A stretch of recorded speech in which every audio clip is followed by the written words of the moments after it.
Buenas noches, ¿cómo andan? ¿Cómo les va? ¿Qué dicen? Pase, Chiche, adelante. Tiene una lija, un hambre, tiene Chiche. ¿Vos andas pidiendo pizza, Chiche? Buenas noches. Buenas noches. Un aplauso. ¡Hola, Chiche! ¡Vamos, Chiche! Hola. Bueno, acuarianos los dos. ¿Todo Chiche y bien, yo Chiche? cumplimos años el mismo día. Exactamente el mismo día. Bueno, ¿Y? está con la Tana Ferro. Gachi, Pachi. ella, el novio, el exnovio, yo. Y todo pelotudo. Ahora hacemos astrología. Igual empecé yo. Yo igual que Ricardo Ford. Brandoni, ¿cómo le va? Buenas noches. Hola, buenas noches. Gracias por estar, No, un placer gracias. tenerlo aquí en vivo. Gracias por la invitación. Vamos al primer informe que tiene que ver con Cristina, nuevamente en Comodoro Pi. Llevamos una cámara, estamos en todas partes. La única traición a la patria que hoy hay en el país es utilizar a un poder judicial como el que está aquí en Comodoro Pi para perseguir a los opositores. Quieren hacer callar a la oposición en el Parlamento. Quieren un Parlamento sumiso y conmigo no lo van a lograr. Yo estoy dispuesto a representar a los 3,5 millones de bonaerenses que se manifestaron en contra del ajuste. A la salida de la declaración indagatoria por la causa de encubrimiento al atentado a la AMIA, Cristina aprovechó una improvisada rueda de prensa para lanzarse directamente a su actividad legislativa. Creo que no tienen causa, no tienen caso y lo que hacen en esto, muy patético. ¿Qué análisis se puede hacer de esta situación de Cristina Comodoro Pi? Bueno, es un paso más en la persecución que están haciendo a todos aquellos que piensen distinto a lo que piensa el gobierno. Es un hito más absolutamente repudiable. No sabemos qué va a hacer el gobierno, pero lo que tenemos claro es que no va en busca de la justicia ni combatir ninguna otra cosa más que a la oposición. ¿Está de acuerdo con que la llamen indagatoria? Supongo que no. Obvio que no. Debido a ayer se puede decir algo intratable. Después hablar. Después, Chau. Vienen a por nosotros. La derecha está avanzando de una forma ya rabiosa. Pero una oposición como la nuestra, como la cristinista en este momento, no existe. Somos muchos.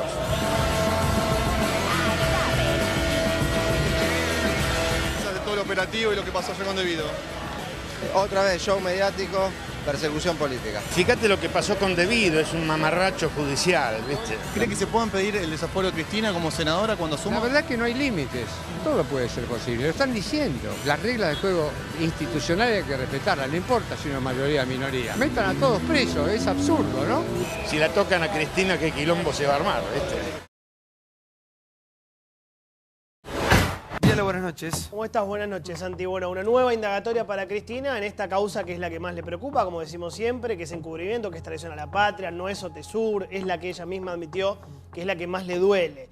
Igual la discusión de hoy fue otra, más allá del cara a cara con Bonadío, que no lo saludó, que se odian, que ya lo sabemos de memoria.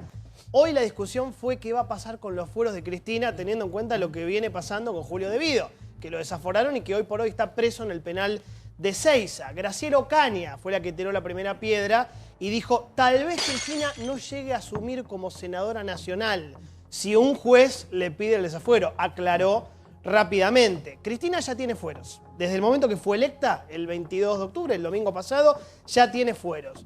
Yo recuerdo, tal vez hay más, 2 antecedentes de legisladores electos que no pudieron asumir. Uno es Patti, que lo defendió Macri, hay un video circulando en su momento, y el otro es Bussi, Antonio Domingo Bussi, el represor de Tucumán. Ambos por otro tipo de causas, ¿no? Lesa humanidad. Y después la Corte declaró inconstitucional que un legislador electo no puede asumir su banca y dijo la Corte que la única manera de sacar los fueros a una persona es por orden de un juez. Yo hoy hablé, ayer Débora dijo, Bonadío tal vez está pensando en desaforar. Por ahora, lo que se dice en tribunales de Comodoro Pi es que no van a pedir el desafuero de Cristina. Si me preguntás por Máximo Kirchner, hay mucho más para hablar. Chiche. Sería una tragedia institucional si piden desafuero de Cristina sin tener una condena. Me parece una locura. Fue presidente 8 años, la justicia no encontró nada, no hizo nada o no movieron un dedo, lo mismo que ahora lo persiguen. Me parece que sería una locura. Espero que no lo hagan. Pero qué sé yo, yo me imagino que hay tal linchamiento. No puede Graciela Ocaña decir, no creo que Cristina llegue a ser senadora. Me parece un desubicado. ¿Qué cree que te diga? Linchamiento, ¿vos crees en la Es un persecución? para mí, no, yo no creo en la persecución. Yo creo que deben haber hecho tropelías terribles porque todo indica que sí. Pero no tenemos fallo, todos son denuncias, está bien. hay investigaciones, presunciones. También yo creo que me parece correcto. Ahora, lo que era ayer, digamos, la Avenida Libertador, con una especie de qué sé yo, de chusma que quería comerse a debido, y si lo podía destrozar, lo destrozaba. Es una locura. Estamos viviendo en una sociedad que no tiene respeto por los mismos elementales sentidos del derecho. No puede ser que una persona, una legisladora, Graciela Oqueda, diga, va Cristina, no va a asumir. Tuvo 3,5 millones de votos, muchachos, démosle legitimidad. Por favor. Sí. Alex, buenas noches. Hola, buenas noches. ¿Qué tal, Santiago? Bien, yo coincido en parte con lo que dice Chiche, que hay que respetar los procedimientos judiciales, porque si queremos de verdad reconstruir la institucionalidad, hay que respetar todos los procesos. Me parece que en el caso de Cristina, a pesar de lo que diga Ocaña, ella ya tiene los fueros, y en el Senado además funciona de una manera diferente que en la Cámara de Diputados. En el Senado ya adelantó Pichetto también, que tiene los votos necesarios, porque hasta que no haya condena, ella va a seguir siendo senadora, ya lo es senadora electa, y va a seguir siendo senadora. En el caso de Vido se va a pedir la prisión domiciliaria, y además de Vido cumple 70 años en 2019, así que naturalmente va a tener prisión domiciliaria, y esto es parte del proceso natural de la justicia. Lo que me parece, por otro lado, es que las explosiones de júbilo de la gente es porque también llevamos acumulado demasiada impunidad. Entonces, finalmente, si cuando alguien cae, que es evidentemente un jefe de una banda, que están todos los demás detenidos, y la gente se alegra, bueno, es natural que se alegre, ¿no? Pues yo creo que sea el caso que sea, tu defensa nunca puede ser persecución. Vos tenés que explicar por qué se te acusa. Claro. Porque si no, todos estamos como dispuestos a entrar en este juego de que lo que uno cree, no. A vos se te están acusando de algo, la justicia te acusa de algo, te señala de algo. Vos te tenés que defender con fundamentos de por qué no es así. No decir que te persiguen. Persiguen no es una respuesta, no es un fundamento. ¿Cómo la Brandoni? Buenas noches. ¿Cómo te va? ¿Qué tal? Bueno, ¿cómo estás viviendo estos días intensos en cuanto a exfuncionarios en la justicia?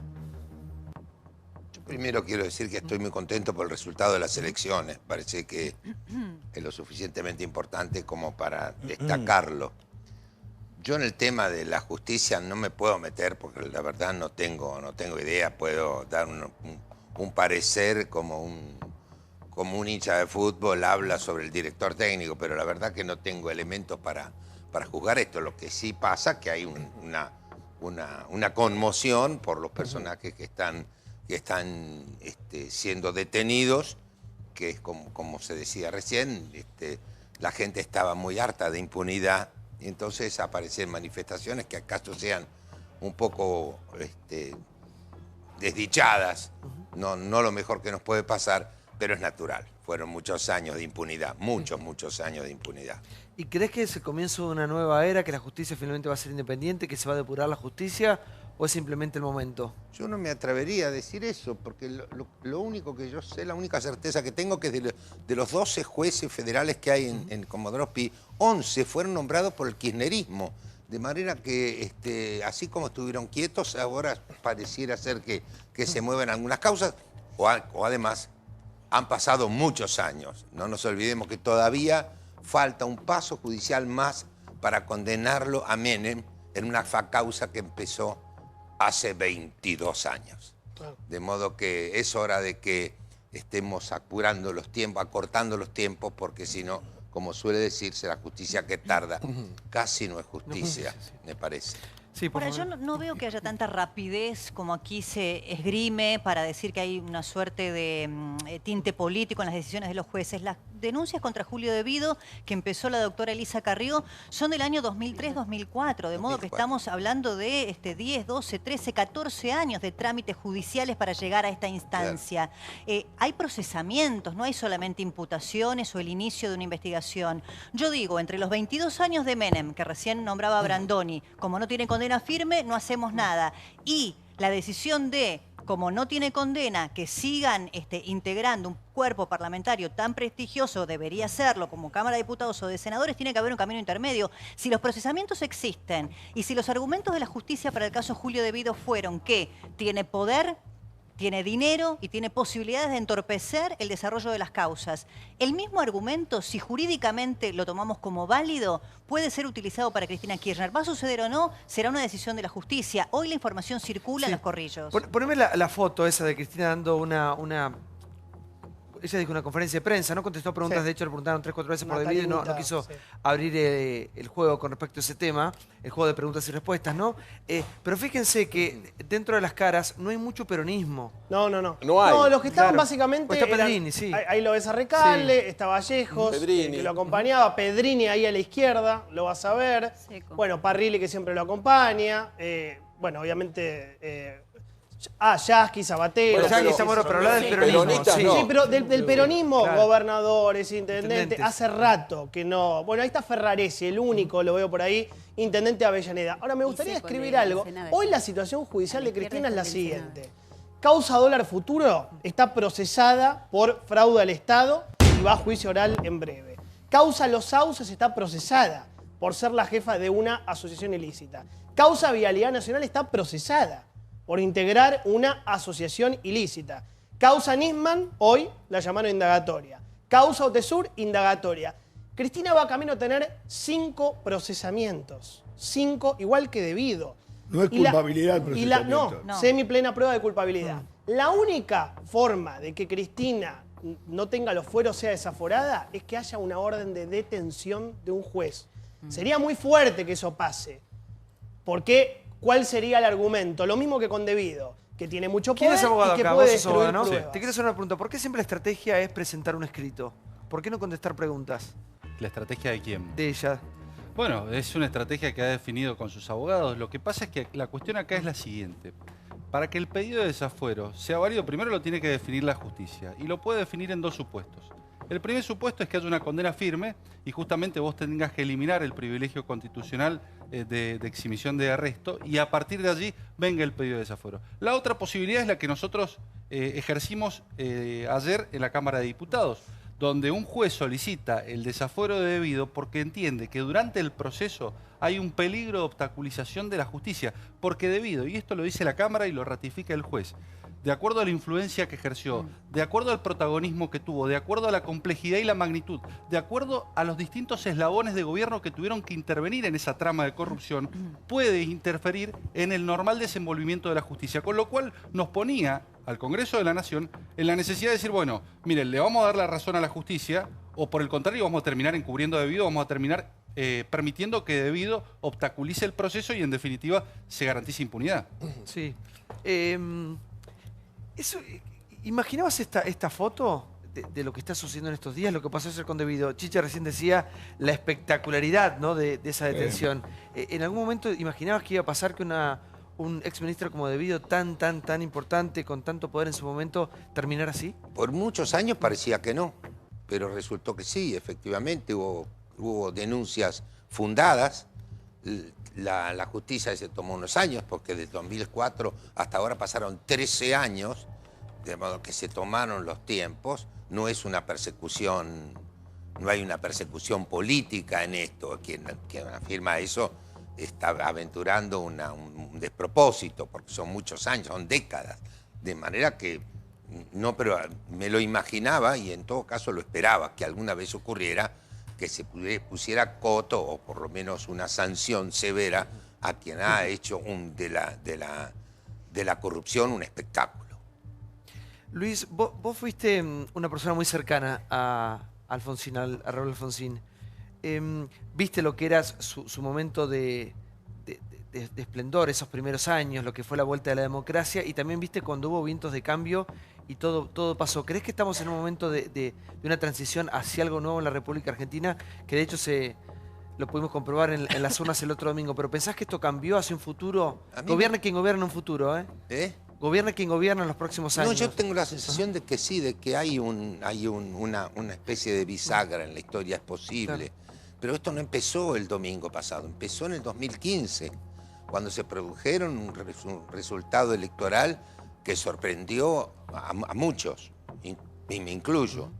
Un resultado electoral que nos podía llevar a pensar que la sociedad estaba por delante de la política. Digo, si querés te doy un ejemplo. Por favor. ¿Quién imaginó que María Eugenia Vidal iba a ganar la provincia de... El principio de todo fue eso. La provincia de Buenos Aires. Sí. Nadie daba un pez. Digo, la sociedad fue la que llevó, porque digamos ni siquiera la política, los políticos imaginaron qué podía pasar. Yo creo que en este caso se ratificó esa tendencia en la gente, por eso se dieron resultados que a algunos nos sorprende, a otros nos alegra, pero son parte de la realidad de una sociedad que me parece que llegó al límite después de muchos años de irregularidades, de no respetar la ley. Y en una de esas la gente tiene ganas de poder ir a trabajar tranquila, de vivir tranquila con su familia, de no perder los afectos. Se han perdido afectos de toda la vida, se han perdido relaciones matrimoniales, afectos.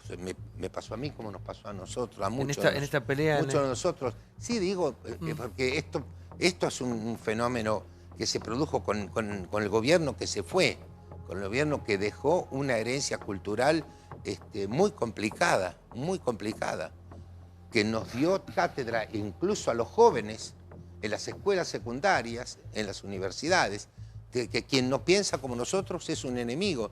Y así se fracturó la sociedad, de esta famosa grieta de la que se habla. Efectivamente es así. Y yo que tengo unos cuantos años puedo decir que no fue así durante las dictaduras, que no fue así durante el gobierno del doctor Alfonsín, que no fue así durante el gobierno del doctor Menem. Y esto pasó porque desde lo más alto del poder se indujo a eso, a creer que nosotros y ellos, esto yo lo vengo escuchando por radio desde que era chico, y a mí me parece que la gente se cansó de esto y me parece que es un buen síntoma para ver si podemos vivir con una cierta armonía y en un país normal donde las normas se cumplan, donde ser decente no es ser un estúpido y donde la picardía criolla tenemos que abandonarla porque ya tenemos experiencia suficiente. No fue bien con la picardía criolla. Yo pienso, ¿no? Las grandes democracias se construyen con disenso. Es decir, distintas personas piensan diferente, cada uno un punto de vista, llegamos a un punto en común. Por recién decías algo que coincido, ¿en qué momento esa persona que pensaba diferente a mí se transforma en mi enemigo? Eso es peligroso. Es peligrosísimo, esto no puede ser, no era así. ¿Y cómo vamos a curar esa herida? Bueno, vamos a ver con ejemplos, con buenos ejemplos. Porque también la sociedad se mira en lo más alto del poder político y en cómo actúan los políticos, que tienen en ese sentido una responsabilidad extraordinariamente importante. Los políticos tienen que dar el ejemplo. Si no es así, entonces casi no habría razón para reprochar a la sociedad que se conduzca parecido a los que nos tienen que dar el ejemplo, me parece. Ahora, sí, un minuto, Gustavo. No, a ver, de lo que dice Luis, yo saco una conclusión. Es cierto que hay un hastío con el tema de la grieta, pero me parece que el hastío y la grieta es mucho más profunda por el tema de en qué contexto se dio. Era para nosotros todo, para ellos ni justicia. Y me parece que ese es el reclamo que hay hoy. Es bueno, pongamos presos a quienes tengamos que poner presos de los que cometieron todo acto de corrupción en la década pasada, pero no dejemos pasar lo que pueda ocurrir en el presente. No repitamos los mismos errores de la década del 90. Es lo que hablamos ayer con Telemón, sí. Claro, a mí me parece eso absolutamente clave. Y hay que tener cuidado con el tema de Cristina Fernández Kirchner, que no es lo mismo que debido. A ver, es una expresidenta constitucional, elegida 2 veces. Yo quiero la misma garantía constitucional para el ladrón de gallinas que para quien fue expresidenta. Pero además, en este momento, Cristina Fernández Kirchner, nos guste o no nos guste, es la líder de la oposición, con más de 3,5 millones de votos. Entonces, para pedir una detención en una etapa del proceso donde no haya una condena, va a tener que estar demasiado fundamentado. Y si vamos a la condena, porque yo primero quiero marcar que no hay persecuciones a los opositores, porque a Stolbizer, a Massa, a Mansur, a Uñaca de la Sota, a Urtubey, a Zamora, no los molesta a nadie, porque no tienen ninguna causa y no le robaron nada a nadie. Pero supongamos que avanzan los procesos de Cristina Fernández, que es lo más probable es que avancen. Porque tiene 3 millones de votos, ¿no se la detiene? No, Paulo, si No, tiene una lo condena, pregunto porque tiene que ir noto presa. un clima medio nostálgico de muchos que están... Che, pobre Debido, un señor mayor, pobre, lo que pasó en la puerta de la casa, pobre. Yo quiero contar que hay 2 causas por las cuales la justicia te puede dictar una prisión preventiva. Y lo viví en un caso donde había 100 personas damnificadas. Y como la parte que cometió el daño tenía dinero, esas 100 se iban diluyendo. Vos ibas a una reunión, 80. Ibas a una reunión, 70. Terminaron actuando ante la justicia muy poco. ¿Sabés por qué? Porque el poder económico arregló a mucha gente. Entonces, cuando vos tenés un personaje como Debido, que tiene un fuego económico brutal, Vos podés entorpecer, podés pagar, podés destruir pruebas. No es que lo meten preso solamente porque es un señor mayor. Ahora, pero Pablo, hay una cosa... Sí. Ustedes hablan de persecución y no la veo. No estamos hablando de persecución. Quiero aclararte lo siguiente. Yo no pongo por debido, no entrego ni una moneda. Lo que no me gusta son los shows mediáticos. No me gusta eso. Me parece castrista, me parece nazi esa actitud de linchamiento mediático. La chusma en la puerta gritando... anda preso, que se muera. Eso me parece horrible, ¿qué quiere que te diga?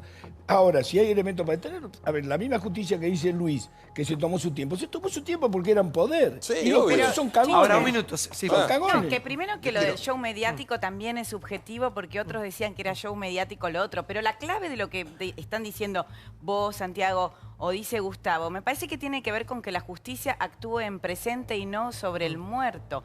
O sea, cuando el kirchnerismo asume sobre el cadáver del menemismo y le dio duro, ahora los jueces, es verdad, ven sangre y se comportan como tiburones con el kirchnerismo. Ninguno da lástima porque todos tienen causa. Pero Cristina, una cosita, se está defendiendo tanto que ahora se está diciendo que analiza un viaje a Europa y analiza pedir permiso para irse de viaje a Gran Bretaña y Francia, donde tiene invitaciones de la izquierda francesa, de Mélenchon y demás.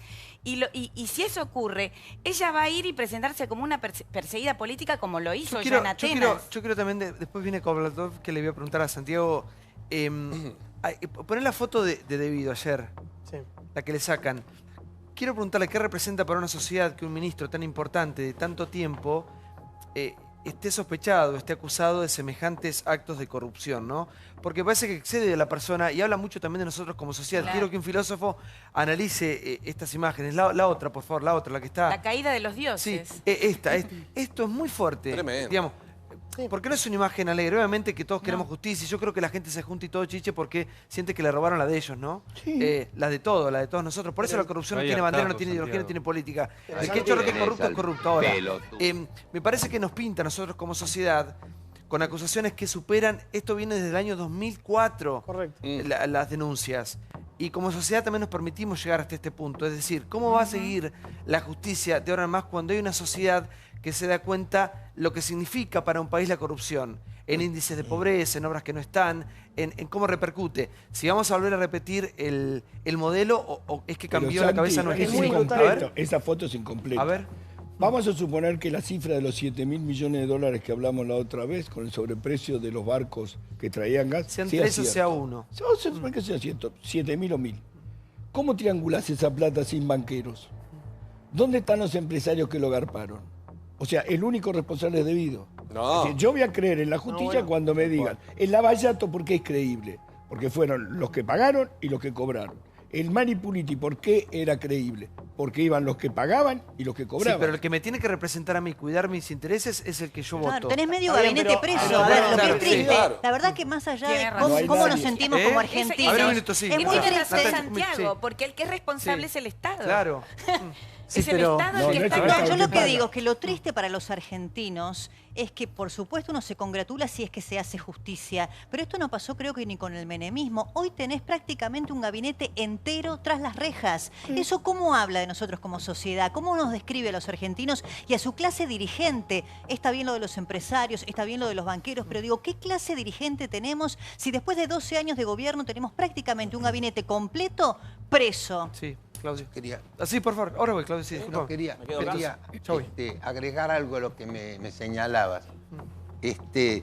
Yo dije antes que pensaba que en una de esas la sociedad iba por delante de la política.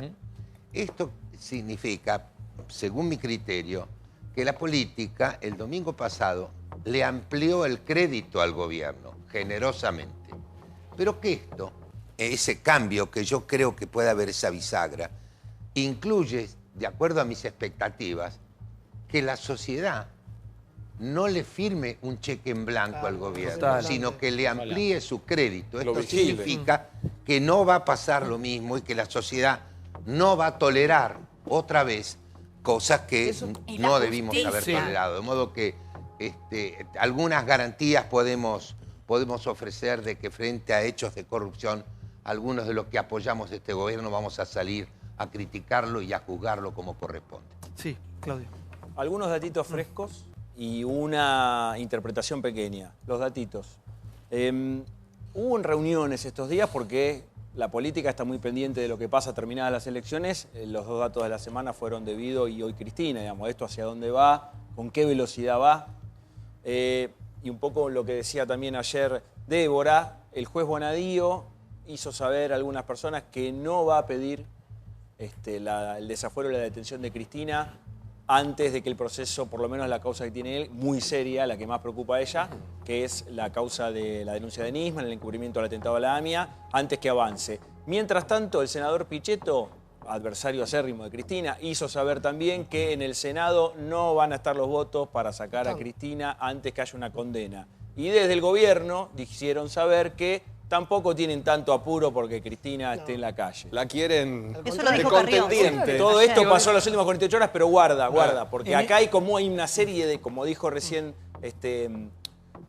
Johnny, hay una serie de causas y hay varios jueces. Entonces todo esto sigue su curso, hay causas por corrupción, hay causas por Bonadío, Ercolini, Casanello, política, exactamente. Todo esto va a confluir el año que viene. El año que viene van a empezar los juicios orales y ahí van a empezar las primeras condenas. La comparación que te dije, ayer lo mencionamos, en el caso de Lavallato, tan proclamado, un procesado con el procesamiento confirmado por Cámara va preso. ¿Qué pasaría en Argentina? Habría más presos. Y no puede ser candidato. Estaría preso. Aunque a muchos no les guste o no quieran reconocer, estamos atravesando en Argentina un momento peligroso y preocupante. Porque en este Estado de Derecho, que reconocemos como tal, no se está respetando lo que es la presunción de la inocencia. Con la excusa, te meten, ¡pum! Se puede fugar, puede entorpecer. Con eso están metiendo preso a gente que tal vez sea culpable y que después la justicia se encargará de decirlo. A dedo, selectivamente, antojadizamente, a personas que por criterio político, como decía ayer Ernesto Tenenbaum, están seleccionando. Cuando dicen, ahora van por Cristina, ahora van por Máximo, ahora van porque la justicia tiene que ir por lo que va encontrando y lo que va considerando, no por una cuestión política. Hay un termómetro que ustedes no se dan, o sí nos damos cuenta, y esto es real, que van de acuerdo a lo que necesitan. Ahora necesitan ir por Cristina, por diferentes motivos, que tendrá que dar sus razones frente a la justicia. Pero, por ejemplo, Sturzenegger estuvo más de 15 años por el megacanje, investigado, procesado, esperando su condena o no, y no estuvo preso. Y se pudo haber fugado, tenía también los recursos. Entonces, porque tenga recursos económicos, ¿se puede fugar? No. Hay una especie de revanchismo. Y nos guste o no, esto es preocupante. Que antes de que se sepa si es culpable o no, que hay presunción, no importa si lo mismo o no, presunción de inocencia, ya está preso. Y pasa con todos. Y van a ir por todos. Todos van a ir presos hasta que... Tenemos que sacar el 60% de presos a la calle. La presunción de inocencia va cediendo y se va debilitando en la medida en que va avanzando el proceso. Digo, vos tenés una plena presunción de inocencia al principio y conforme va avanzando, imputación, procesamiento, condena, esa presunción de inocencia va cediendo. Política, pero además, cualquier argentino sometido a proceso se le puede dictar una prisión preventiva. El atenuante que tiene Cristina Fernández de Kirchner y todos los que tienen un cargo en el Parlamento es que esa prisión preventiva tiene un control político. ¿Por qué? Porque cualquier ciudadano se la dictan a la prisión preventiva y tiene que apelar ante la Cámara. Cuando se la dictan a un legislador, primero la tiene que revisar el cuerpo y tiene que decir, efectivamente, hay mérito, hay obstrucción de la justicia y son en definitiva una consideración política y son la mayoría las que terminan definiendo. Quiere decir que hay un privilegio y hay un control constitucional muy fuerte para evitar excesos. Cambiemos algo con relación a lo que plantea Diego. Supongamos que no va nadie preso y esperan afuera y los tiempos en la Argentina son de un país normal y hay una condena para debido Cristina. ¿La aceptás o también te parece una persecución? Si Cristina va presa por corrupción, ¿vos lo aceptás? Por supuesto, si eso es lo que también la justicia... ¿Y pedís que devuelva lo que se llevaron también? Por supuesto, todo. Perfecto. ¿Vos aceptarías lo mismo de todo el mundo? ¿Del resto de los funcionarios? De todo el mundo. ¿Por qué Sturzenegger no fue preso entonces? De todo el mundo. Y tendría que, si es responsable de haber ido preso... No es responsable porque... No tengo ningún... Si no lo condenaron, ¿qué me estás diciendo? Y bueno, hasta que no te condene no puedes ir preso. Digo, sí, Gustavo. Está bien, de cualquier manera, tomemos un dato que yo te di ayer y que se ve que pasaste por alto. En la Argentina, en el sistema nacional de penitenciaría, el 53% está preso sin condena. Y en el sistema federal, el 59%. Digo, no es simplemente que parece una persecución solamente Justifíquenlo contra como debido. quieran. Es peligroso Digo, lo que está pasando y es político. Bueno, pero sencillo. Gaby, es un asco. Sí. Claro que está Un minuto mal. que Yo no te quiero estoy diciendo que está bien. a Carolina Canolo. Carolina Barros Esqueloto, diputada electa. Electa. ¿Cómo le va? Muy bien. Escuchando a todos atentamente y celebrando, como decía Brandoni, las elecciones del domingo, el triunfo tan grande que hubo en muchos lados, en la provincia de Buenos Aires, en La Plata, por ejemplo, fue realmente, le sacamos 21 puntos al segundo, o sea, fue un crecimiento muy grande también, con muchas expectativas y, como decía él, un crédito para lo que viene, con mucha responsabilidad, como pedía el presidente, con austeridad. ¿Y te puedo hacer una pregunta? Sí. ¿Por qué crees que un gobierno que lo tildan de un gobierno neoliberal, que va a hacer ajustes, que aumenta los combustibles, que aumenta el gas y se sigue votando a Cambiemos, le siguen dando un cheque en blanco? ¿Tan feo es lo otro, digamos? ¿Es por espanto esto, por contraste? Porque, digamos, la economía todavía no terminó de arrancar, se prevén muchísimos aumentos y cosas. Digamos, ¿cómo termina ganando Cambiemos según tu análisis? ¿No por el caudal de votos que gana? Primero creo que nos dio un crédito, no un cheque en blanco. Entonces uno, cuando toma un crédito, tiene que devolverlo. Y de esa manera creo que tenemos que trabajar. Por otro lado, creo que se había llegado a una situación, cuando vemos todo esto, yo creo que no es parte de una persecución, es parte de un poder político, de un poder judicial, perdón, que empezó a funcionar y que era necesario que empiece a funcionar. Cuando escuchamos que el 40% del presupuesto se fue en todas estas cosas que no sabemos dónde están, quiere decir que se usaba la gente, se decía que era por la gente, pero no era por la gente, era por ellos. Yo creo que lo que dijo Brandoni del cheque blanco, para mí es lo más importante que se dijo esta noche, porque se están dando en la Argentina dos procesos en simultáneo, que es la consolidación de Cambiemos como fuerza nacional, porque ganó las elecciones claramente, y el ocaso del kirchnerismo. Es lo que está pasando y va más allá de nuestros gustos. Cristina acorralada judicialmente, debido preso, pérdida de votos. Entonces, cuidado con las hegemonías de poder. Hace rato que lo venimos, por lo menos yo lo vengo planteando en este programa, y me parece clave que lo diga un tipo tan honesto y probo como Luis. Cada vez que el gobierno se envalentonó, pisó el palito, hizo macanas, ¿no? Metió un tarifazo descomunal que la misma Corte lo anuló, nombró jueces de la Corte por decreto, erró con el tema de las pensiones de discapacidad, el tema del correo argentino, el tema del blanqueo del hermano de Macri. Entonces, este es un momento donde el gobierno de Macri está acumulando muchísimo poder y la justicia está actuando particularmente contra el kirchnerismo. Entonces, me parece que es un momento donde el gobierno tiene que visibilizar que las hegemonías de poder en la Argentina siempre terminaron mal y tiene que estar atento a que no haya desmesura. A ver, Beto. No, yo creo que no es en contra del kirchnerismo, es en contra de la delincuencia. Sí, estoy de acuerdo. Es en contra de la delincuencia. Estoy de acuerdo, sí, sí. No cambié, porque digo, Sí, decía que era un gobierno para ricos. Un gobierno para ricos, sí, lo dijeron los kirchneristas, que se hicieron multimillonarios ahí. Una gran parte de los dirigentes gremiales de la Argentina son empresarios y millonarios. Hay mucha degradación en este sentido. De modo que ellos pueden decir lo que se les ocurra.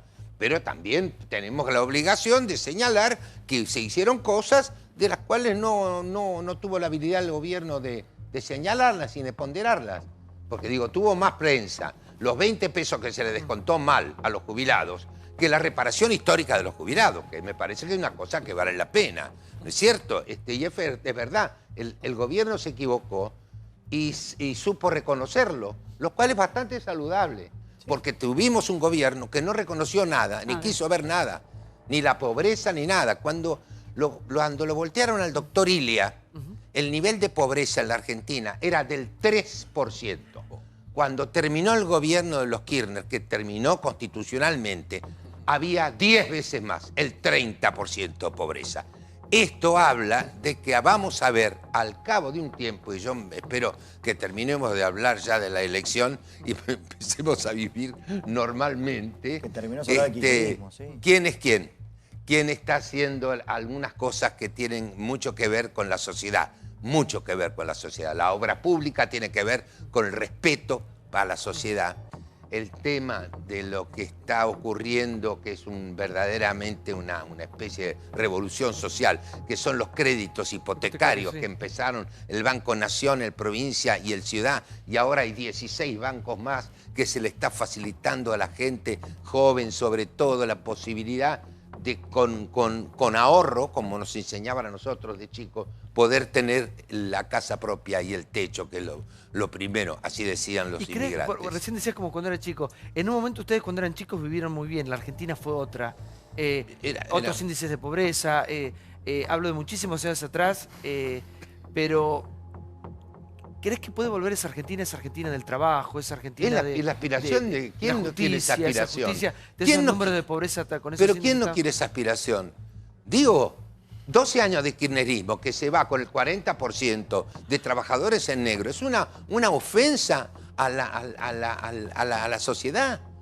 Esta es una de las cosas que urgentemente tiene que ver cómo resuelve el gobierno. El trabajo en negro es una indignidad. Sí, la inflación. Y la inflación, desde luego. Digo, lo que hemos vivido cosas muy raras. Nosotros en Buenos Aires, en el Gran Buenos Aires, pagábamos menos por los servicios. Y el gobierno se ufanaba de eso. Y los dirigentes gremiales no pensaron en los obreros de Santa Fe, de Córdoba, de Mendoza, que pagaban mucho más que los de Buenos Aires. No se enteraron. Hubo muchas cosas que hay que recuperar.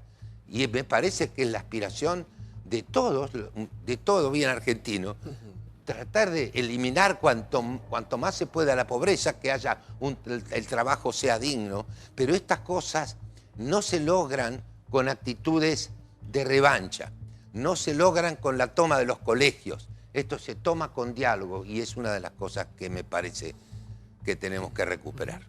Sí, Ares, por favor. No, yo decía dos cosas. No, una, me preguntaba sobre la presunción de inocencia. ¿José López debería estar libre entonces? No está condenado todavía. ¿Debería estar libre? ¿Báez debería estar libre? Y así cuando te haces la lista de esos personajes, ¿Barata debería estar libre? Digamos, me parece que hay un límite y una cosa intermedia en la cual los jueces evalúan ciertas situaciones en las que merecen la prisión preventiva. Y la otra, cuando uno escucha a Cristina Kirchner, ¿no? A mí lo que me asombra siempre, ¿sabes qué es? No asistió a la entrega del poder, no reconoció la derrota, sigue encerrada, tiene una estructura de pensamiento tal que no le entra nada, es la negación absoluta de todo, y lo que uno esperaría de alguien que fue tan votado, y además de sus funcionarios como debido, ¿sabes cuál sería la gran devolución que podrían hacer? No solo del dinero, no importa, la devolución de decir, bueno, reconozco que, admito que pasó tal cosa que... Igual el dinero es muy importante también. Escuchen, yo lo que quiero preguntar es lo siguiente, se lo podría consultar a Beto. ¿Cómo hace un gobierno para gobernar con gran parte de la oposición tan crispada? En la Cámara, ustedes, ¿cómo van a hacer?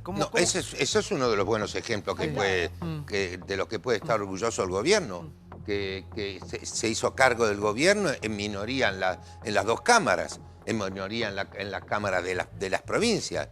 De modo que es un gobierno que está muy sólido. Y me parece que en este momento el gobierno tiene muchísimas posibilidades de llevar a cabo los proyectos que anunció y que en alguna medida están empezando. Algunos están dando frutos y otros tendrán que esperar un poco. Pero con la oposición no son enemigos. Es la otra parte imprescindible de la democracia. La democracia no está para darle privilegios a la mayoría, sino para que se respeten las minorías. Y esto estoy convencido que el gobierno lo va a hacer.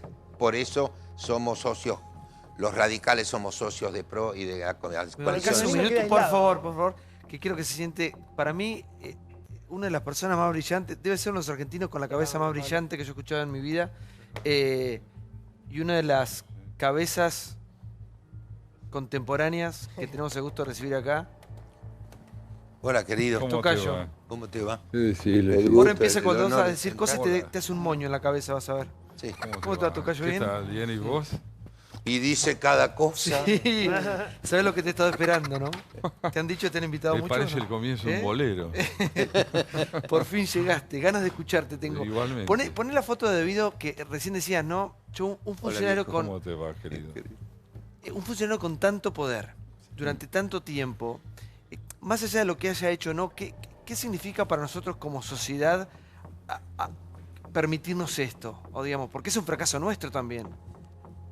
¿Qué cosa? El fracaso de un funcionario tan importante, acusado desde el 2004 de semejantes hechos de corrupción, y que miramos todos hacia otro lado durante tanto tiempo. Porque todos miramos de alguna manera u otra hacia otro lado. Yo creo que casi todos. El concepto de la ley depende indudablemente de las premisas de las que uno parta. Si uno dice vamos por todo, la ley ha de ser siempre la que responda al poder de turno. Si uno dice acotemos el poder absoluto y limitemos la capacidad que cada poder tiene de ejercer sus propias necesidades, entonces convengamos que la ley es la posibilidad de que proceda con ecuanimidad, es decir, que juzgue al delito como la expresión de la antipolítica, porque la política es convivencia en el respeto de la ley, constitucionalmente hablando. Entonces, ¿qué quiere decir que este hombre esté detenido? A mi modo de ver, yo no tengo el monopolio, por suerte, de la razón, pero tengo mi convicción. Que este hombre esté detenido significa que hay un límite para la impunidad, es decir, para el vamos por todo. Me parece interesante que esto ocurra e implica un giro muy importante en la relación entre ética y política. Por supuesto que esto no lo va a compartir nadie que parta de la idea inversa, es decir, la idea de que la ética consiste en ir por todo. Pero para quienes entendemos que la democracia republicana es convivencia entre las diferencias, lo que está ocurriendo es una lección extraordinaria de que la Constitución es posible. ¿Y cómo se convive con las diferencias en un momento tan crispado? Recién decía acá Beto que el disenso pasó a ser parte de amigo-enemigo, ¿no? El que piensa distinto a mí, en un momento pasó a ser mi enemigo. Bueno, yo tengo la impresión de que el gobierno actual necesita adversarios, pero no enemigos. ¿Quiénes son los eventuales enemigos de este gobierno? Los que están en la corrupción, en el narcotráfico, en la ilimitada búsqueda del poder. Creo que esa es la concepción del enemigo que un proyecto democrático republicano puede tener. Pero que los adversarios son indispensables, oyendo lo que recién decía Beto, es absoluto. Este régimen está manco, necesita una oposición sólida. Y esa oposición sólida tiene dos funciones. Sea cual fuere su orientación, de centro izquierda o de centro derecha, tiene que reivindicar el centro, porque el centro es la República. Puede venir de la izquierda o puede venir de más a la derecha, pero lo fundamental es que la oposición sea un pensamiento alternativo y complementario al del oficialismo. El oficialismo no debe tener el monopolio del poder, porque eso implicaría volver al pasado. Sí, Johnny. Perfecto, me encantó lo que dijiste del monopolio del poder, perfecto. Pero te quería preguntar por esa foto de Vido, ¿no? Él te preguntaba por el derrumbe, el ocaso de un gigante, de un dios, como decía Natalia, ante el cual se arrodillaban empresarios, sindicalistas, periodistas, todo el mundo se arrodillaba ante Vido. Y termina solo. A mí me hace acordar mucho al Menem en la quinta de Gostarián, ¿te acordás? Cuando estuvo detenido un tiempo, que lo desconocía todo el mundo. Ahora hasta Olazagasti, que era el secretario privado, ¿sí? Hasta empresarios muy amigos, o Alfredo Lijo, el hermano del juez Lijo, el operador de Vido, ya no lo conocen más. Filosóficamente por la pérdida de poder. ¿Qué significa que un tipo... Es la lógica del poder, Johnny. Es la lógica Dualde lo decía, al día siguiente nadie le servía ni un café. Es inevitable. Claro, Menem la nafta, todo sube. Es inevitable. Tomémoslo a Debido en este momento como una metáfora de la corrupción de quienes le rendían pleitesía. Aquí hay un grupo de personas, sectores de otros poderes complementarios al Ejecutivo, que fueron corruptos en la medida en que abdicaron de sus principios para obedecer al poder debido.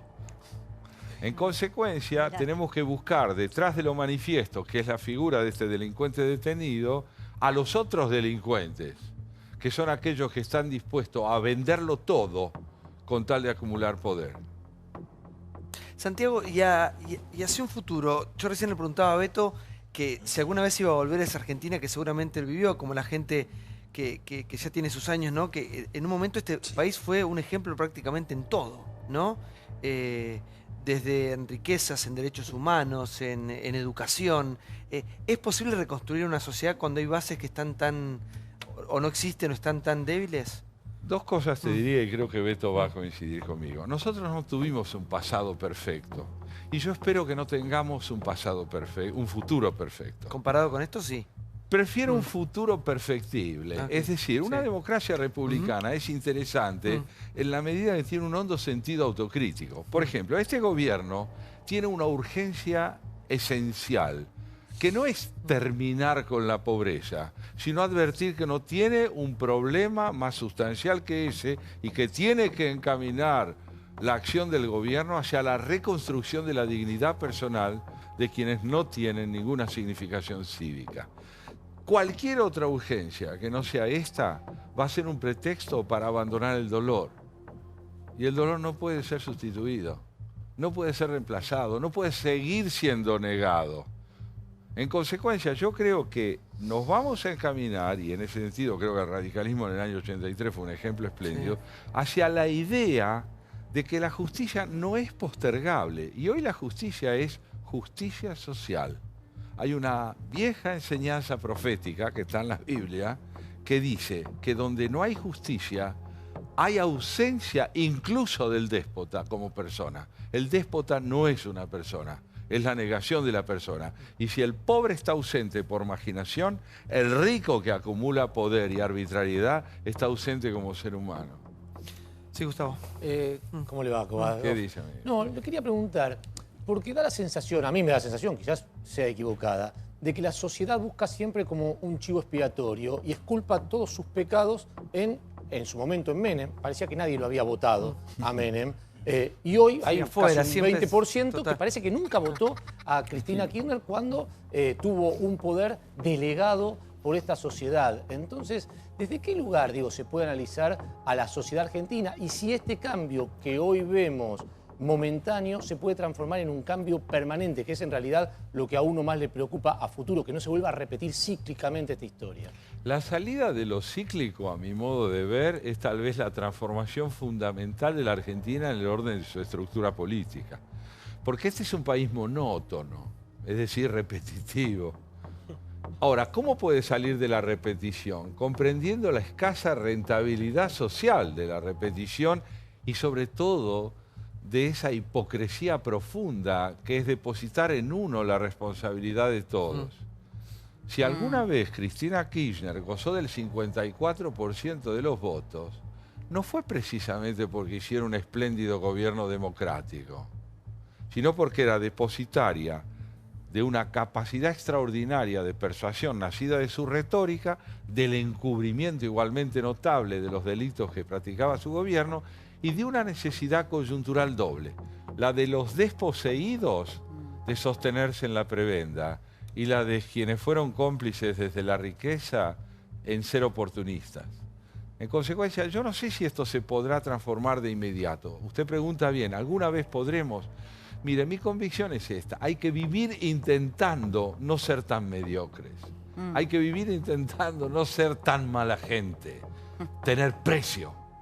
Porque este es un país donde la gente ha demostrado que tiene precio, o porque carece de recursos y necesita vivir, o porque le sobran y quiere mantenerlos en su privilegio particular.